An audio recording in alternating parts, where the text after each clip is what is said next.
So today we're going to talk about a wild story from the world of digital finance. It's a pretty powerful cautionary tale, really, about how a totally normal, everyday online transaction can just completely blow up and unravel a person's entire life. Let's just start with this question right here. Can the simple act of selling something that you legally own actually turn you into a criminal?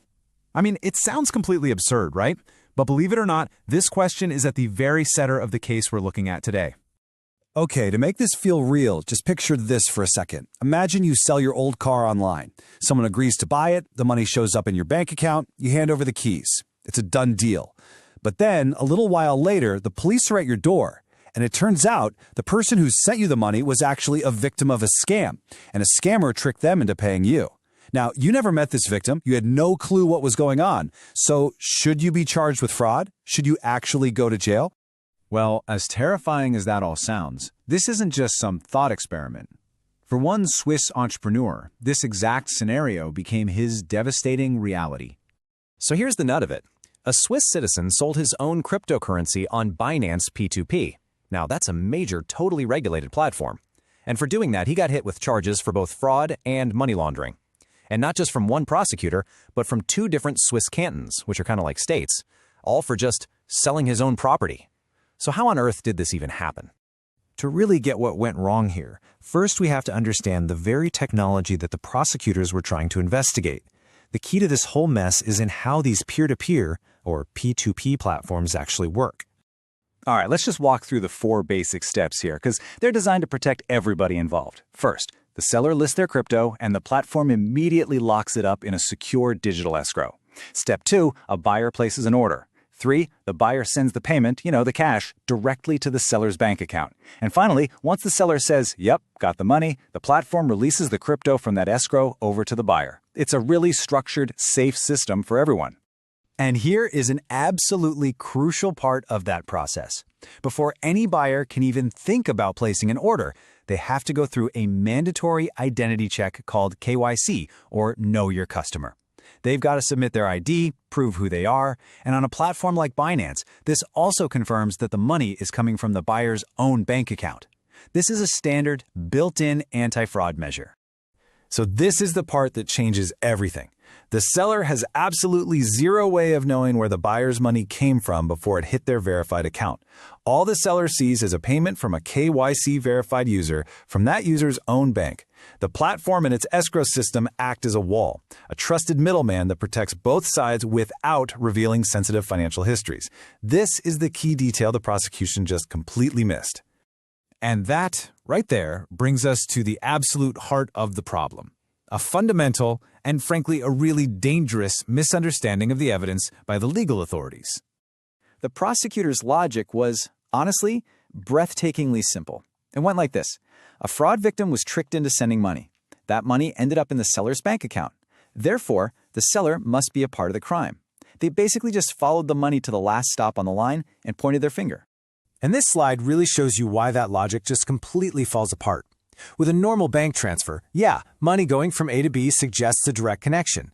But on a P2P platform, it's an indirect link. The money might start with a victim, A, but it moves through a verified buyer who then pays the seller, B, all mediated by a regulated platform. The seller has no connection to and absolutely no knowledge of that original person, A. They are separated by the very design of the system. Now, under Swiss law, this distinction is everything. The whole system is built on the idea of intent. I mean, to be guilty of fraud, you have to have deliberately tricked someone. For money laundering, you have to know the money is dirty. In this case, the seller never spoke to the victim. He had no clue a crime had even happened. There was just zero evidence of any intent. One of the sources we looked at just nails it with this powerful quote, calling the whole approach intellectual negligence wearing a badge. It's basically saying that just following a money trail without bothering to understand the system it flows through, well, that's not a real investigation. And this failure has a devastating human cost. This is where the story gets really tough, because it brings us to a terrifying modern reality. The punishment often begins long, long before a verdict is ever reached. As this source points out, in our hyper-connected financial world, the accusation is the punishment.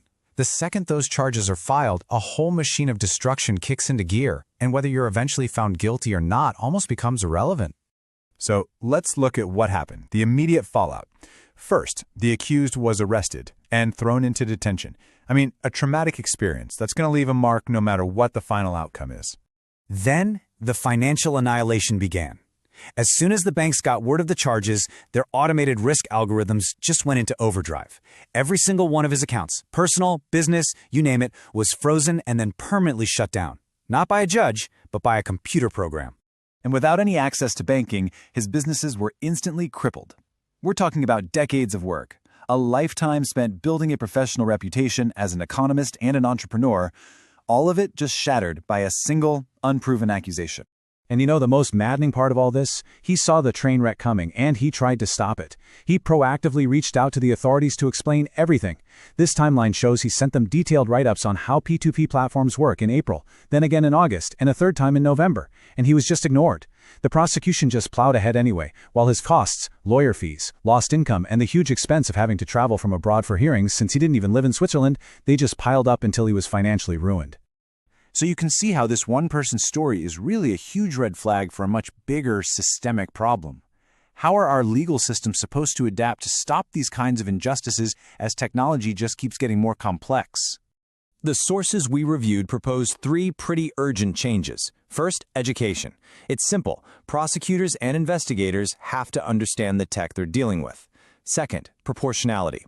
Freezing all of someone's assets and destroying their life based on a flawed theory isn't proportional. And third, accountability. There has to be real, meaningful compensation when the state gets it this wrong. And this quote just drives that final point home perfectly. Accountability isn't just about being fair to the person who was wronged. It's about forcing the system itself to get better. If there are no consequences for making these mistakes, there's no incentive to ever stop making them. You know, this isn't some new 21st century problem. More than 250 years ago, the legal philosopher Cesare Beccaria wrote, "Injustice anywhere is a threat to justice everywhere." His words are a warning that when the state can destroy one innocent person through ignorance or negligence, then none of us are truly safe. And that leaves us with the really critical question for our time. Technology is moving at the speed of light, but the law, well, it often moves at a crawl. And in that gap between them, innocent people are getting crushed. So how do we retool the machinery of justice to actually protect, not destroy, the very people it's supposed to serve? That's the challenge that we all face.